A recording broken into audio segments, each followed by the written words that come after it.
नमस्कार दोस्तों, study with पवन प्रदीप में आप सब लोगों का स्वागत है। दोस्तों, आज चर्चा की जाएगी कक्षा 7 हमारा पर्यावरण का पाठ 6 वनस्पति एवं वन्यजीव, प्राकृतिक वनस्पति एवं वन्यजीव के अभ्यास प्रश्नों के विषय में। इसके जो पाठ था इस पर हम कल चर्चा कर चुके थे। आइए देखते हैं इसमें कौन कौन से प्रश्न पूछे गए हैं।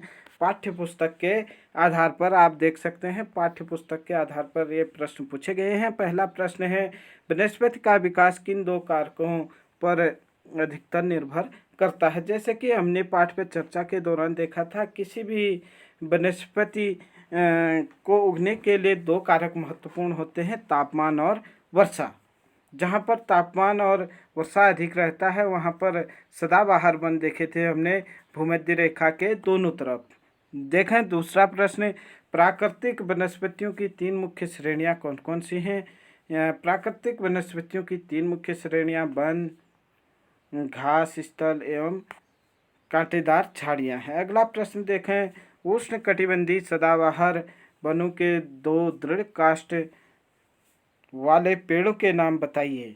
उष्ण कटिबंधीय सदाबहार वनों के दो नाम हैं, एबोनी एवं महगोनी। इसके अलावा रोजवुड है, लौह काष्ठ है, बांस है आदि वृक्ष भी सदाबहार वनों में या उष्ण कटिबंधीय सदाबहार वनों में या वर्षा वन भी इसका नाम है, वर्षा वनों में पाए जाते हैं। अगला प्रश्न है, विश्व के किस भाग में उष्ण कटिबंधीय पर्णपाती वन पाए जाते हैं। पाठ में चर्चा के दौरान हमने देखा था कि उष्ण कटिबंधीय पर्णपाती वन मुख्यतः भारत है, उत्तरी ऑस्ट्रेलिया है, मध्य अमेरिका के बड़े हिस्सों में पाए जाते हैं। अगला प्रश्न है, नींबू वंश शिष्ट के फल किस जलवायु में उगाए जाते हैं। हमने देखा था नींबू वंश के फल शिष्ट भूमध्य सागरीय जलवायु में उगाए जाते हैं। अगला प्रश्न है प्रश्न 6, शंकुधारी वन के 4 उपयोग बताइए।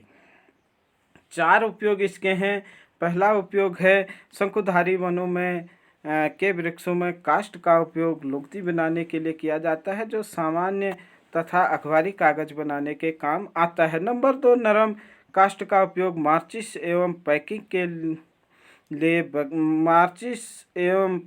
के लिए बक्से बनाने के लिए किया जाता है। नंबर 3, यहाँ पर जो जानवर मिलते हैं, रजत, लोमड़ी है, मिक है, ध्रुवी भालू है, जैसे जानवरों की ये क्या है, शरण स्थली है। अगला पॉइंट इसी में नंबर 4, घरेलू ईंधन के रूप में इसकी लकड़ियों का उपयोग किया जाता है। शंकुधारी वनों में जो लकड़ियां पाए जाते हैं। आइए आगे चर्चा शुरू करें अगले प्रश्न पर। विश्व के किन भागों में मौसमी घास स्थल पाए जाते हैं। शीतोष्ण कटिबंधीय क्षेत्रों में मौसमी घास स्थल पाए जाते हैं। शीतोष्ण कटिबंधीय क्षेत्रों में मौसमी घास स्थल पाए जाते हैं। अगला प्रश्न है प्रश्न नंबर 2, सही के सामने सही का चिन्ह लगाना है। काई एवं लाइकेन पाए जाते हैं रेगिस्तानी वनस्पति में, उष्ण कटिबंधीय सदाबहार वन में या टुंड्रा वनस्पति में। हमने पाठ के में चर्चा के दौरान देखा था, काई लाइकेन वनस्पति जो थी यहाँ टुंड्रा वनस्पति में पाई जाती है। टुंड्रा जो वन होते हैं उनमें पाई जाती है। अगला प्रश्न है, कांटेदार झाड़ियाँ मिलती हैं। कांटेदार झाड़ियाँ आपने देखा था रेगिस्तानी हिस्से में पाए जाते हैं। आप यहाँ पर देखेंगे ऑप्शन गर्म एवं आर्द्र उष्ण कटिबंधीय जलवायु या गर्म एवं शुष्क रेगिस्तानी जलवायु या ठंडी ध्रुवीय जलवायु। तो ये जो कांटेदार झाड़ियाँ पाई जाती हैं ये गर्म एवं शुष्क रेगिस्तानी जलवायु में पाए जाते हैं। अगला प्रश्न देखें, उष्ण कटिबंधीय सदाबहार वनों में एक सामान्य जानवर कौन सा है। बंदर है, जिराफ है, ऊँट है। बंदर जो है उष्ण सदाबहार वनों में एक सामान्य तौर पर पाए जाने वाला जानवर है। अगला प्रश्न देखें, शंकुधारी वन की महत्वपूर्ण वृक्ष प्रजाति। शंकुधारी वन की महत्वपूर्ण वृक्ष प्रजाति है रोजवुड है, चीड़ है या सागवान है। जो ये शंकुधारी वन होते हैं इनका एक प्रमुख वृक्ष है चीड़। आप चीड़ देख सकते हैं यहाँ पर जो शंकुधारी वनों का है। सागवान आपने देखा था कि यह उष्ण पर्णपाती वनों का एक उदाहरण था, जबकि रोजवुड आपका वर्षा वनों का एक वृक्ष है। इसके बाद अगला प्रश्न है, स्टेपी घास स्थल पाए जाते हैं मध्य एशिया में, ऑस्ट्रेलिया में या दक्षिण अफ्रीका में? तो यह पाए जाते हैं जो आपके स्टेपी घास स्थल है यह मध्य एशिया में पाए जाते हैं। आपसे प्रश्न पूछा जा सकता है कि कंपास कहाँ पाया जाता है या सवाना घास के मैदान कहाँ हैं, ये सब हमने देखा था। अगला प्रश्न मिलान करने के लिए दिया है, स्तंभों को जोड़ना है। वालरस, वालरस है आपका एक ध्रुवी जानवर है। उसके बाद देवदार का वृक्ष, देवदार का वृक्ष आपका एक नींबू वंशशिष्टल का फल है। इसके बाद हम देख सकते हैं जैतून,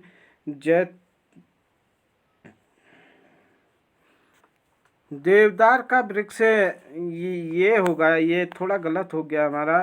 देवदार का वृक्ष नरम काष्ठ पेड़ होगा, नरम काष्ठ पेड़, जबकि जैतून, जैतून होगा हमारा एक नींबू वंश का वृक्ष या फल, एक नींबू वंश सिट्रस का फल।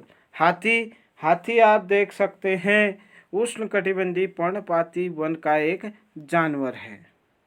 उसके बाद कंपास, कंपास आपने देखा था कि यह ब्राज़ील के उष्णकटिबंधीय घास स्थल को क्या कहा जाता है? कंपास कहा जाता है। जबकि पंपास भी आया था, कमेंट में आप बताइए पंपास कहाँ पर है। डाउन, डाउन ऑस्ट्रेलिया का एक शीतोष्ण घास स्थल है। आइए यहाँ पर सम्मिलित किए गए हैं, इन्हें एक बार और रिवाइज कर लें। वालरस एक ध्रुवी जानवर, देवदार का वृक्ष नरम काष्ठ पेड़, जैतून एक नींबू वंश सिट्रस का फल, हाथी उष्णकटिबंधीय पर्णपाती वन का एक जानवर, कंपास ब्राज़ील के उष्णकटिबंधीय घास स्थल, डाउन ऑस्ट्रेलिया के ऑस्ट्रेलिया का शीतोष्ण घास स्थल। अगला प्रश्न है कारण बताइए, कारण बताना है। ध्रुवीय प्रदेशों में रहने वाले जानवरों की फर एवं त्वचा मोटी होती है। ध्रुवीय प्रदेशों में रहने वाले जानवरों के शरीर पर मोटा फर एवं मोटी चमड़ी है, उन्हें काफ़ी ठंडी जलवायु में सुरक्षित रख सके, इसलिए उनकी जो मोटी चमड़ी और मोटी फर होती है, क्योंकि वह ठंडे क्षेत्रों में रहते हैं और ठंडे से उनका बचाव करते हैं। अगला प्रश्न है, उष्णकटिबंधीय पर्णपाती वन शुष्क मौसम में अपनी पत्तियां गिरा देती हैं, क्यों गिरा देती हैं?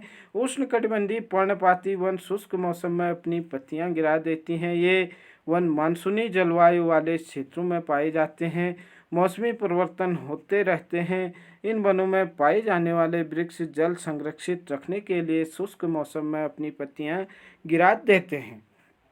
आगे चर्चा करें कि अगला प्रश्न, वनस्पति के प्रकार एवं सघनता एक स्थान से दूसरे स्थान पर बदलती रहती है। हमने पाठ के शुरुआत में ही देखा था कि जब सकीना ऊंचाई पर जा रही थी तो उसने वनस्पति कहीं पर तो बिल्कुल सघन वन देखे जब वह पर्वतों के नीचे हिस्से में थी, और जब ऊपर गई तो वनों का प्रकार भी बदला और साथ ही साथ धरातल का स्वरूप भी बदला था। वही प्रश्न यहाँ पर पूछा गया है कि ऊंचाई में परिवर्तन के साथ जलवायु में परिवर्तन होता है, इसके कारण प्राकृतिक वनस्पति में भी बदलाव होता है। जलवायु निम्न परिवर्तन कारण वनस्पति के प्रकार और सघनता में बदलाव आते हैं। किन कारणों से आते हैं?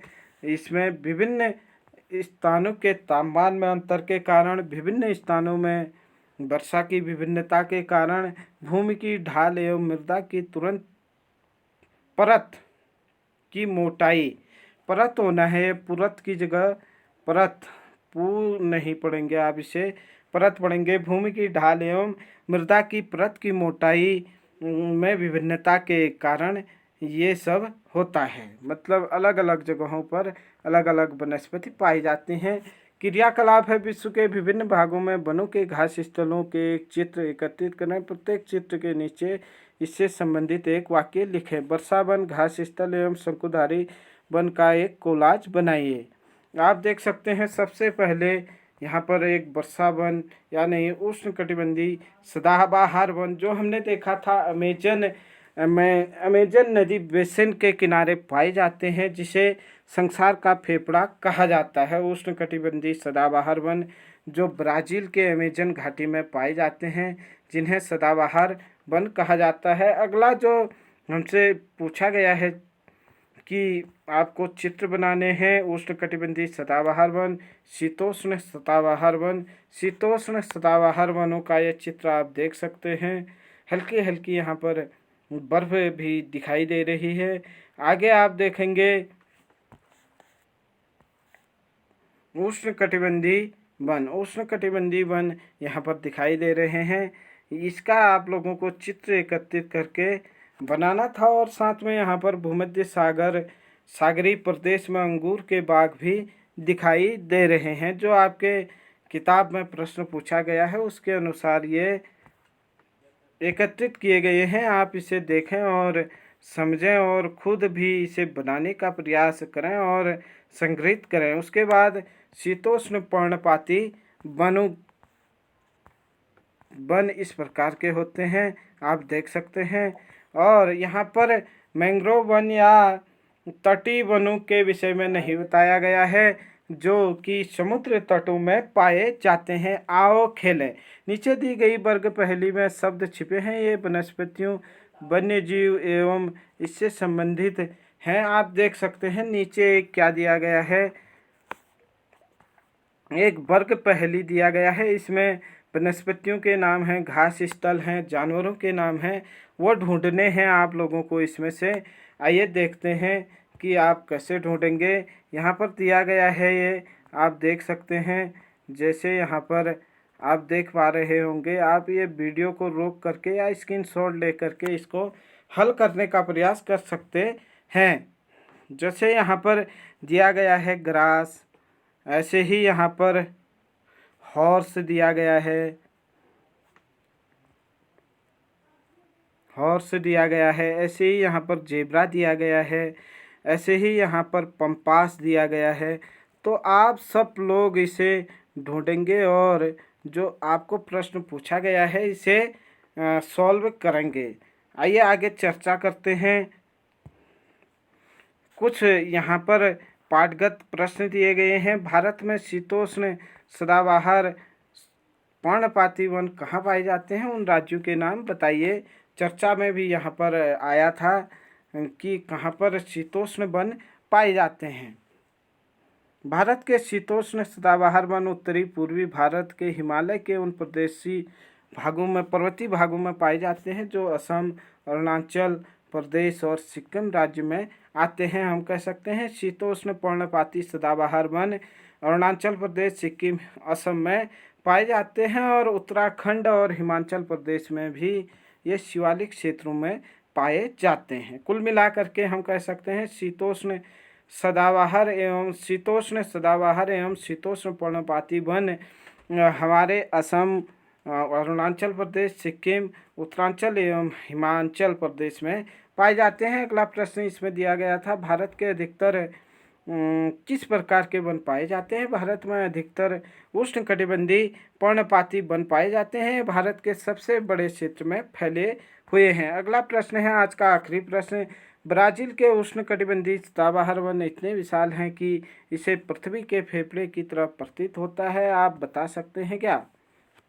ब्राज़ील के उष्णकटिबंधीय क्षेत्रों में लगभग वर्ष भर होती है, इसलिए इन क्षेत्रों में काफ़ी पेड़ पौधे उगते हैं, और ये पेड़ पौधे इतने घने हैं कि वृक्ष सूर्य के प्रकाश ग्रहण करने के लिए एक दूसरे पेड़ों से भी बढ़ जाते हैं, इसलिए इन पेड़ों की लंबाई काफ़ी अधिक है। विषुवतरेखी प्रदेश ब्राज़ील उत्तरी भागों से गुजरती है।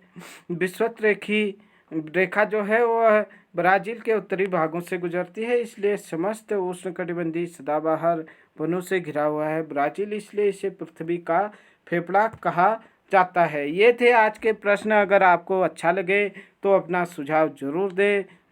जय हिंद, जय भारत।